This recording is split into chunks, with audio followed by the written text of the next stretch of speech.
So next up, we have another remote talk. I promise they won't all be batched up like this. And this is a gentleman named Tarun Chitra from Gauntlet Networks. Well, not yet, it's not. Okay. Here we go. And the title of the talk is Competitive Equilibria Between Staking and On-Chain Lending. And many of you might have already heard of some of the discussions around this paper as it kind of lit up the sort of Twitter sphere, and there was a few Medium articles written about it as well. This is kind of the DeFi cannibalizing the security of non-thermodynamic systems. So Tarun, can you hear us? Yes. Can you hear me? We can. Could you be a bit louder? Yes. Yes, perfect. Sure. Perfect. Is this better? Okay, let's roll through. Thank you very much. Awesome. Can you guys see the slides? We can, but it's not full screen. Yes, that's There. perfect. Great. Perfect. Great.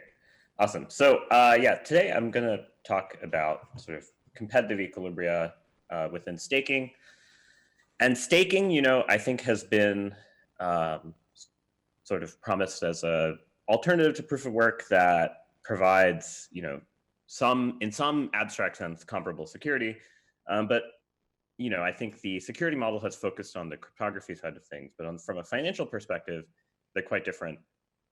And we're going to go through a vignette of one particular way in which they're distinct via the relationship between staking and lending. So basically, we're going to go through a few things. So we're, you know, kind of going to go through a high-level example. We're going to go through a thought experiment, a Gedanken. We're going to talk about how to make an agent-based model that sort of is the simplest, non-trivial version of this. We'll then go through some assumptions. We'll go through some formal results and then simulation results and kind of conclude.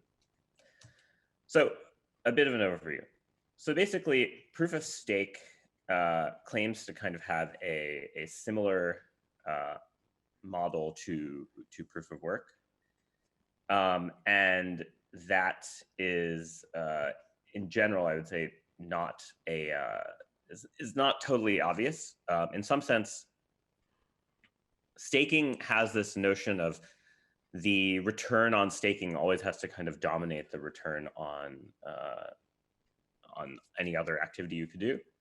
And in the last couple of years, on-chain lending has really kind of grown dramatically. It was around $10 billion in total lent supply to recently over $1 billion. And the interesting thing is rational agents, not strictly honest agents, will rebalance their portfolio between staking and lending. And so the question is, will there ever be a scenario in which they rotate their portfolio fully out of staking?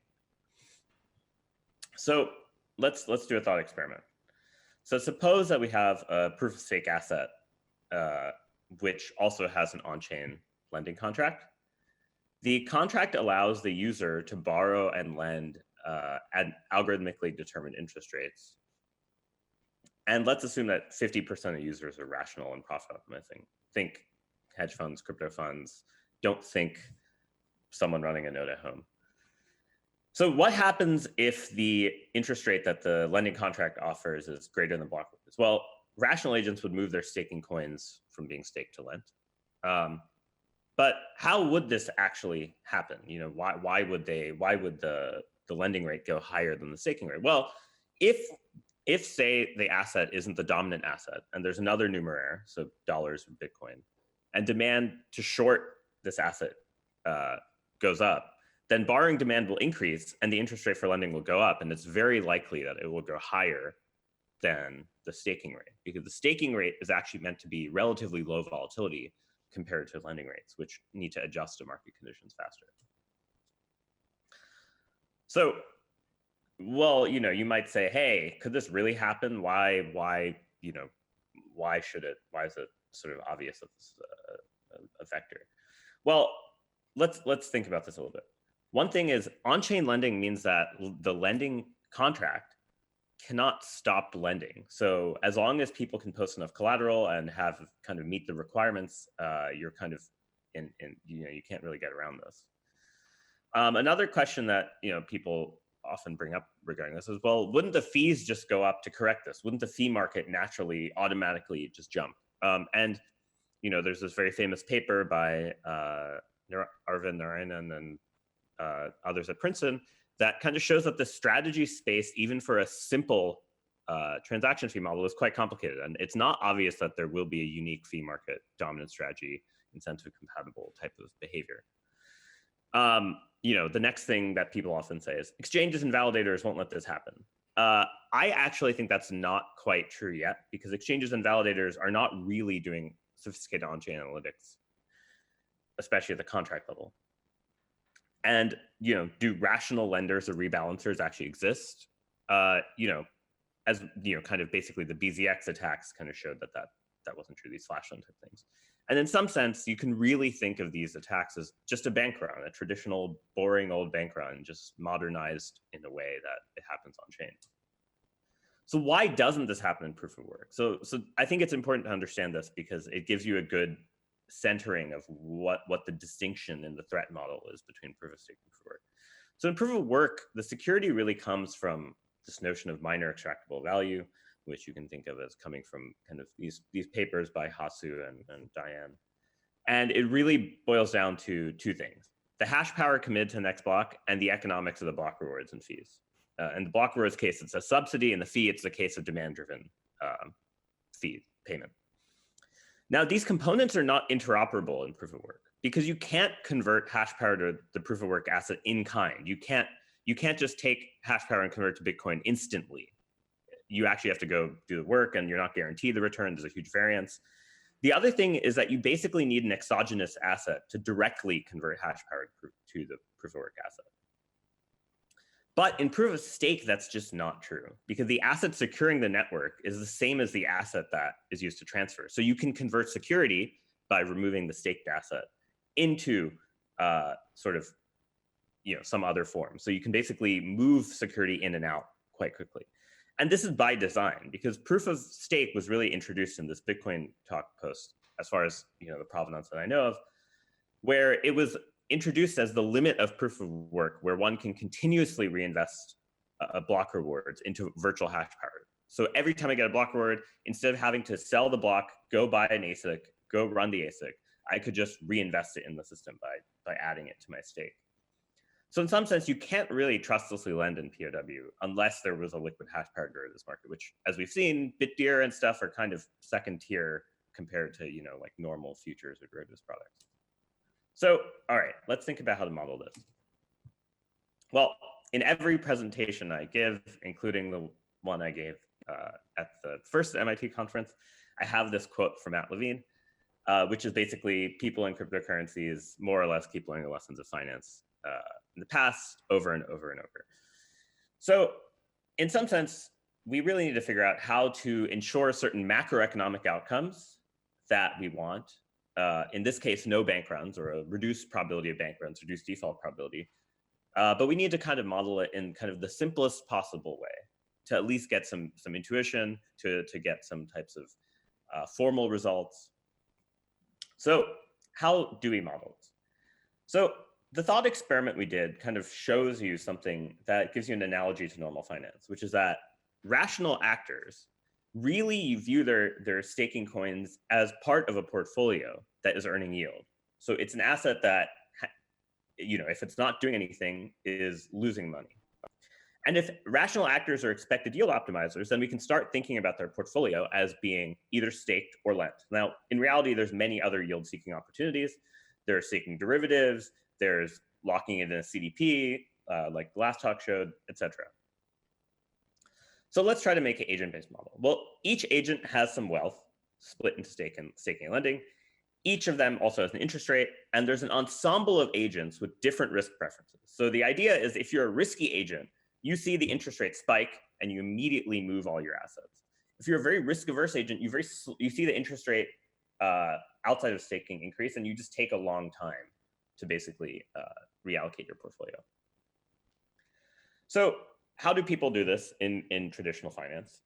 So the most common method, if you go to any large quant fund, so like, you go to D. Shaw, Two Sigma, Renaissance, whatever, like everyone will be using at some level some notion of a Markowitz method. The reason is these are very simple and interpretable. They're sort of easy to construct because you get an optimization problem that's very straightforward. And there's $5 trillion of assets that have used them. So it's kind of a no one got fired for using a Markowitz method type of thing. Now, these things also have very simple inputs, and they're basically two inputs. One is the alphas, which is sort of the expected relative return of these assets. And the other is a covariance. And basically, we construct a very simple, strongly convex optimization problem, assuming strictly positive definite covariance. And basically, these rational staking agents are those who optimize their individual beliefs based on the risk preferences, which are represented by the covariance. And we basically have this ensemble of them optimizing and kind of giving a total staked quantity and lent quantity. So what about on-chain lending? So on-chain lending, we modeled this after Compound, which is the sort of second biggest on-chain lending platform. If you think of Maker as on-chain lending, which it is in a way, because you're going to leverage long on your Ethereum. And there's sort of, at a very high level, the way it works is lenders lock in some tokens into a pool that they can earn interest on. It actually mints a synthetic token that is a lien on perpetual interest. Borrowers ask the contract for a loan and they send collateral. So these are over collateralized loans. These are not like a home loan. This is like a home equity loan where I borrow 75% of my home's value, right? So in this case, I have $150 Ethereum. I might be able to borrow $100 with stablecoin against it. Now, lenders receive interest on every block, and the default risk is spread over the whole pool. So if there's 100 lenders and one borrower, and the borrower defaults, then the 100 lenders split up the loss pro rata based on the amount they lend. So how do we determine interest rates? Well, in this world, people use, crypto people also kind of sort of reinvented something that's existed in algorithmic game theory for a long time called a market scoring rule, but in this world, they call it a bonding curve. But it's basically a function that tells you how to mint an interest rate as a function of some macro quantities. In this case, borrowing demand, which is the total tokens desired, and the lent supply, which is the amount of supply available. And Compound uses this quadratic bonding curve. And I should note that the original white paper and the actual code are different. So, and they just announced a governance token where you can actually just vote on making a new model. So make it whatever you want, I guess. So now we have to think about how to model proof of stake, right? Proof of stake is actually a very traditional stochastic process. It's in some sense, it's the simplest of processes. It looks like a Dirichlet process. It's something that takes a probability distribution, it samples from that distribution, and then it mutates that distribution based on the observed sample.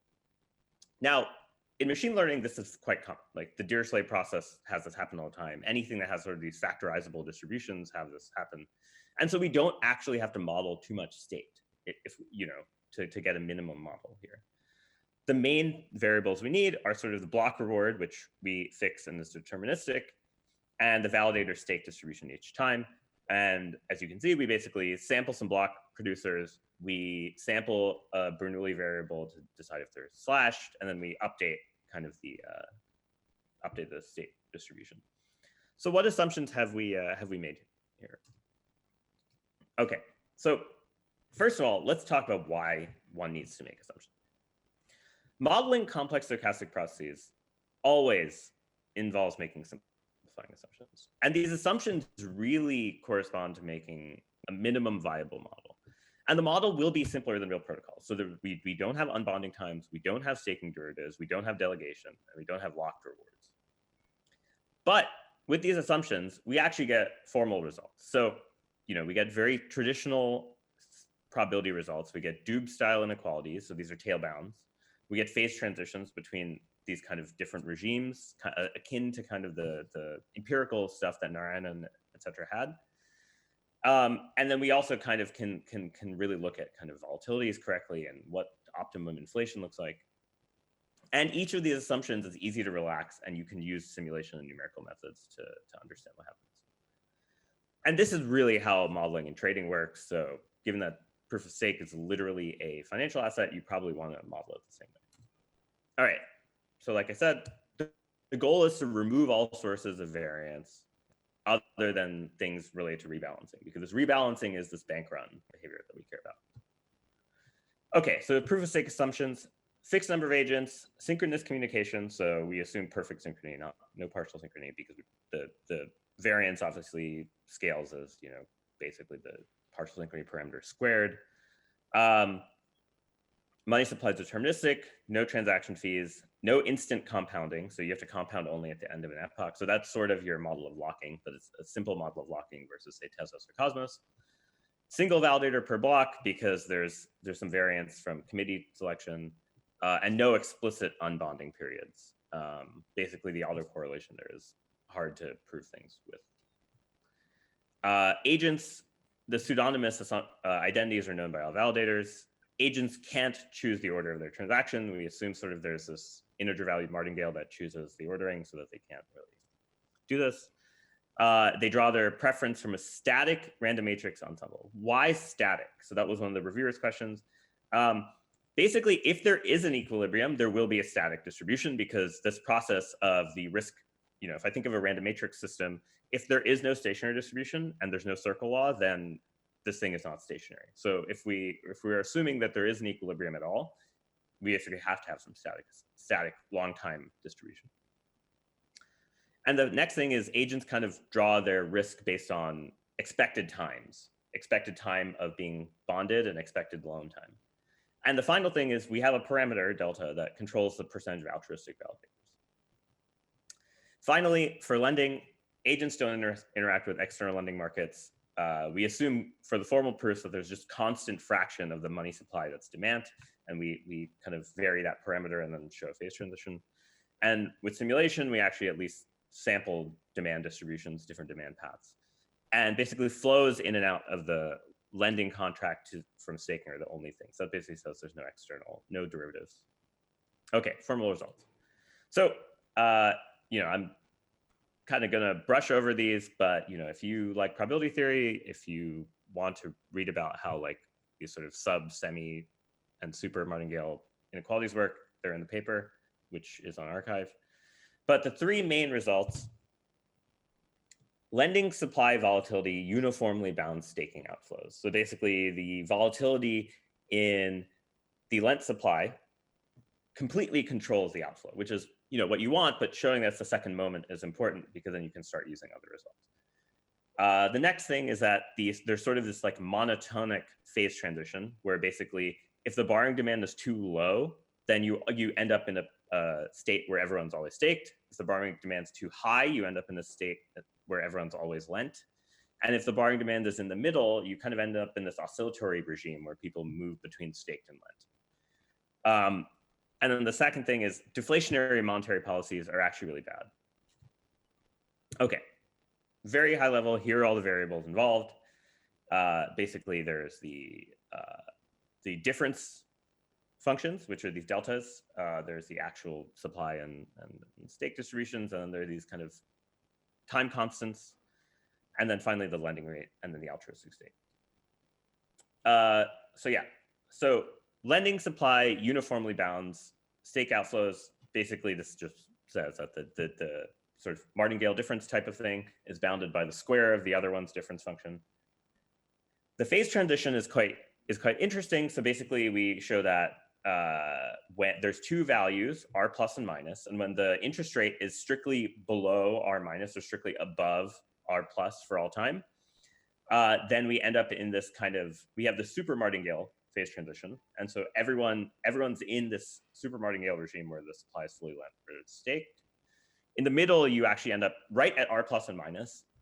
This thing is a martingale, so it's on average constant. Like whatever your starting stake distribution and lent distribution are, you should expect that for infinite time. And then in between, you get this oscillatory thing where you basically can bound the percentage staked and lent away from 0 and 1. And finally, deflationary policies basically force you to rebalance often. So basically, if you're deflationary, you can show that you have rebalances that are larger than the altruistic stake, whereas if you're polynomial or inflationary in terms of your money supply growth, that's less true. So we'll quickly go through this, but basically in terms of simulation, we assume this sort of constant demand fraction. So the demand is K times the money supply, where K is fixed, and the money supply, of course, is growing based on inflation. And basically a more realistic model which we simulate, uses non-trivial demand distributions, which reflect more realistically the free and locked token supply. There's explicit slashing.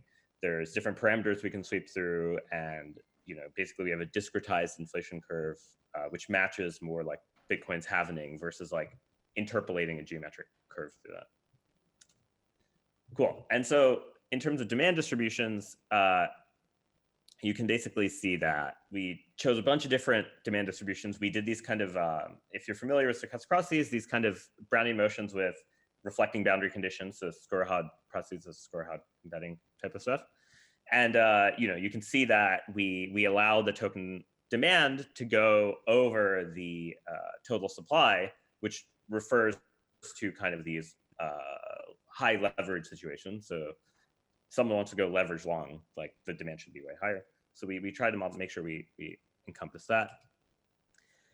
And here you can see that the different sort of demand behavior controls as you kind of change the inflation rate. You can see that you go from these kind of like totally staked to totally lent scenarios. So in the upper right-hand corner, you can see that basically when it's yellow, we're measuring this kind of stake supply to lend supply ratio, which is this ST minus LT over ST plus LT. You can basically see that it's dominantly staked. And then you can see at like lower inflation, you can see that it's kind of on par or more lent in some cases. And obviously this all depends on the demand function. So in reality, you need to adjust to that. The final thing is looking at the phase transition, where you can basically see what happens in this. It's a visually stark version of the super martingale to sub martingale phase transition. But you can, as you can see, you get this kind of weird oscillatory behavior. So conclusions, the monetary policy of proof of stake networks just has to account for on-chain lending.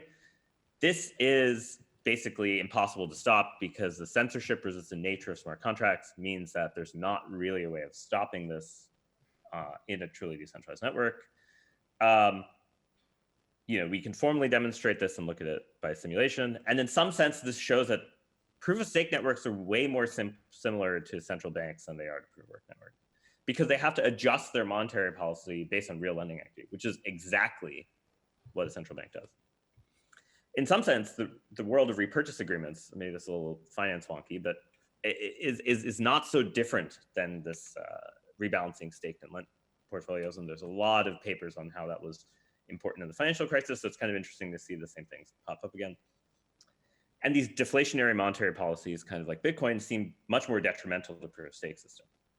But obviously, we don't know what a real fee market looks like in proof of work. So stay tuned for the next 50 to 100 years, I guess. And finally, future work is really focused on improving simulation to reflect real network behavior, adding in models of transaction fees, especially if there are bursts in transaction fees due to the increase in shorting demand, and adding in additional forms of leverage. These flash loan attacks are kind of a great example of a way someone could do this. If someone was lending the underlying stake token, now you can borrow a large portion of the stake supply. And the question is, can you actually make these monetary policies resilient to that? And the final thing is sharding, because sharding actually does kind of change this. Even in the Polkadot style model of auctions, the auction price needs to reflect the best unbiased estimate of the maximum arbitrage that can happen. So that's it. Thanks very much, Tarun. So we have a little bit of time for questions. So please, if anybody's got some questions, please come down. Please come down to the microphones here. I have a question for you, Tarun. This is on behalf of Cyril Grunspan, who was one of the reviewers of the paper on our program committee. This is a question that's beyond my pay grade, so I'm not sure if you've addressed this or not. The author uses the compound model for the lending rate beta underscore t and gamma underscore t. This model involves constant parameters beta underscore 0, beta underscore 1, gamma underscore 0. How should we choose these parameters? Is it possible to calibrate them? Can we add a stochastic factor to the interest model? What would happen then? What could be the conclusion of this study in that case? Yeah, it's definitely a good question. So I guess on the fifth to last slide where I showed these heat maps, that's actually sweeping over those beta parameters. So it does assume they're quenched so that they're not changing over time. Making them stochastic actually sort of corresponds to an implicit leverage ratio. So that would mean adding, a replicating portfolio of the bonding curve adjusting would be equivalent to having a staked asset plus a staking derivative plus the underlying. And so that is definitely a thing to further study, because in practice, people are trying to add these stake derivatives and things like that. Great. Thanks also to Cyril for not making me look stupid. So we'll have a few questions from the floor. We'll start with Michael. Hey, Tarun. So I had a question about the way that you are modeling the actual rebalancing optimization relative to the way that you're modeling the central bank-like sort of optimization problem. And I'm wondering if you have any intuition or experience on the interaction effects between those sort of automation models. Because unlike the raw central bank version of the problem, where it's functionally discretionary policy to sort of control against these signals, you have highly observable signals and sort of multiplayer sort of automation game going on. And my curiosity is really the conditions under which the movement towards observation and automation might result in sort of dynamics other than the ones that we observe in the current systems that are intermediated by these discretionary roles. I'm not totally sure I understood. I think I wasn't on for the first half, so This might be what in an IRL conference. This could be a coffee side discussion. I'll pull it down. Basically, what I'm asking is, because the system is sort of observable signals, and both of the players, the sort of central bank-like role of the algorithms and the sort of portfolio optimizers, are effectively automatable, the question whether closing that loop might cause some things that are significantly different from what we observe in the central bank version of this type of problem, where there's always a discretionary decision policy in between, where the sort of feedback from the automating on both sides. Oh, I see. Yeah. So one way this would probably change is in the case of Compound, for instance, they announced their governance token. Lenders could actually vote on changing the bonding curve. So this kind of thing of adjusting these parameters or having them stochastically vary, or you have a replicating portfolio with a derivative, that can actually happen by governance. The question of whether that will happen is unclear, but it's definitely not. It's definitely in the realm of possibilities.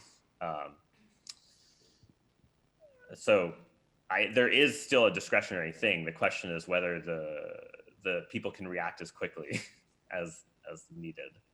Fair enough. Okay, next question is Dan. Hi, Tarun. Hey.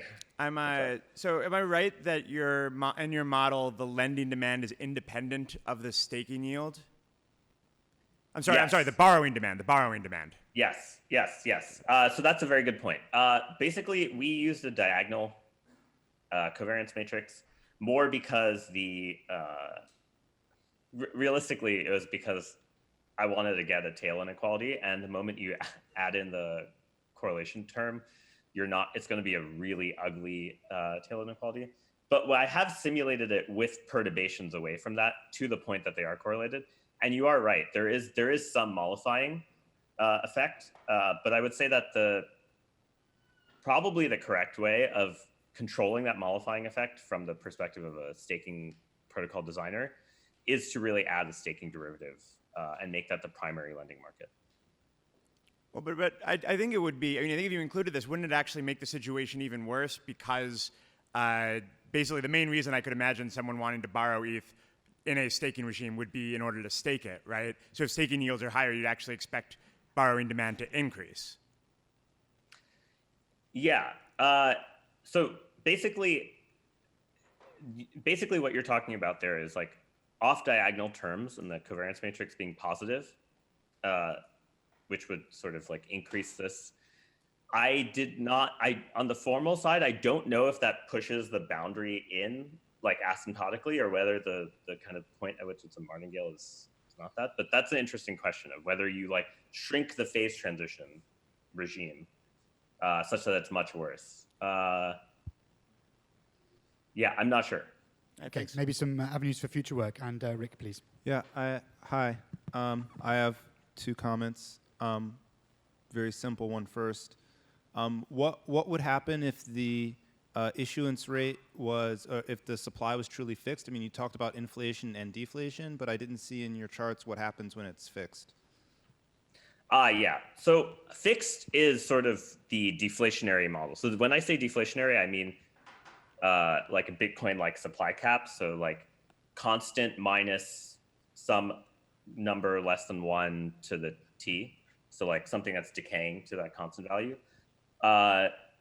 Fixed for all time probably corresponds to that, but that's a good point. I didn't just assume kind of like a Ripple or Stellar style money supply where it just starts at X and it stays X forever. Yeah, I think it actually probably doesn't, especially if one of the problems with real world networks is that currently you lose tokens, right? People lose their keys or whatever, and so that's a deflationary pressure. Whereas if you actually reclaimed those keys or reclaimed that value so that there really was a constant supply of value available, I mean that's something that I'm working on. So I'm curious what your thoughts on that would be. Yeah, that's interesting. I don't know. I suspect you would have the same issue as you would in the purely deflationary land, but I did not analyze it formally, so I'm not quite sure. I would have to do a little more digging. But I see where you're coming from there, and it makes sense to model that in a certain way. Yeah, just something to think about. And then my other point, which is more of a comment, is that for me as a designer, I kind of want these bank runs to happen, right? Because I actually want my community to be incentivized based on the not purely financial utility of the network, but by the transactions that we facilitate, right? So if I could quickly just sort of weed out all the parasitic investors, that's fine, right? Because I just want the people that actually want to transact to use the network. Yeah, it's just hard to do that if you have a really censorship resistant smart contract. I like eventually someone is going to see some type of profit from like reallocating the stake tokens. And I'm not totally sure if there's really a way of getting around that in this world, unless you don't have smart contracts. Like you could imagine something where you make like the lockups and stuff for the stake tokens in such a way that there's just absolutely no lending, but then people probably won't use it. If you look at cryptocurrency lending right now, one of the craziest things that I still don't understand is that BlockFi is lending GUSD for 19% right now, right? Like the lending demand right now is unreal. And it's clear that people will do it off chain, even if you don't support it. So it's just like a little hard to quite imagine everything. Yep, thank you. All right. In the interest of time, we'll wrap up. Thanks very much, Tarun. Let's give him a round of applause. Yeah, thanks.